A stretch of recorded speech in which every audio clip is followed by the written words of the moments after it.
দেখছো বন্ধুরা, আমাদের ছাঁট হবে।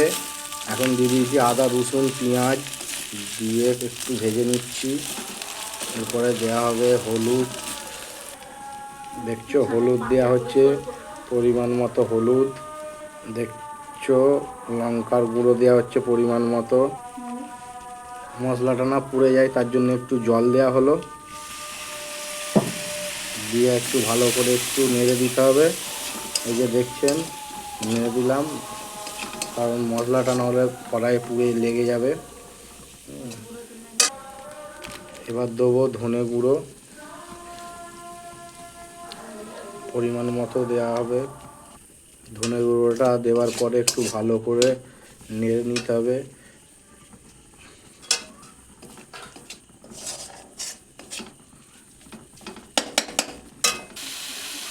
এই যে বন্ধুরা দেখছেন আমার মশলা দিয়ে তেল ছাড়তে শুরু করে দিয়েছে, মানে আমার মশলাটা রেডি হয়ে গেছে।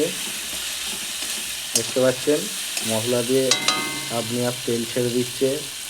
এবার এইটা ওপরে আমরা ছাঁট আর আলুটা দিয়ে দেবো। এই যে বন্ধুরা দেখতে পাচ্ছেন ছাঁট আলু আর মুরগির ঠ্যাং আছে, এই যে আমরা দিয়ে দেবো।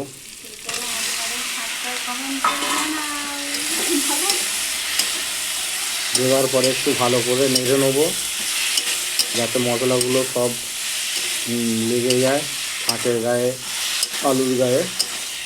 দিয়ে ভালো করে কষিয়ে নিতে হবে। কড়াটা নড়ছে বন্ধুরা, কারণ ঠিক করে বসানো হয়নি। ঠিক আছে বন্ধুরা দেখছেন, দেখুন 2 মিনিট পরে আমরা আরেকবার নাড়িয়ে পাল্টে নেবো, একবার উল্টে পাল্টে একবার নাড়িয়ে নেবো।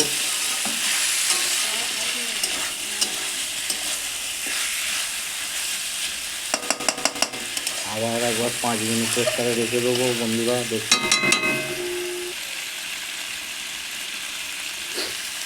আপনাদের কাছে এইটা মনে হবে মুরগির ছাল, কিন্তু এর যে স্বাদ টেস্ট একবার যদি খান আপনারা তবে বুঝতে পারবেন বন্ধুরা, এর টেস্টই আলাদা। দেখতে পেয়েছেন।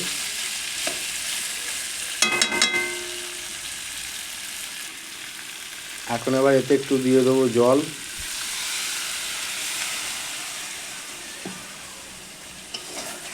দিয়ে একবার নাড়িয়ে দেবো।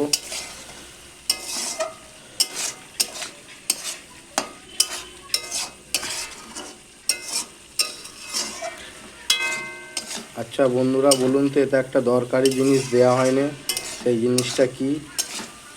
যদি দেখে থাকেন তাহলে আপনারা কমেন্টে জানান।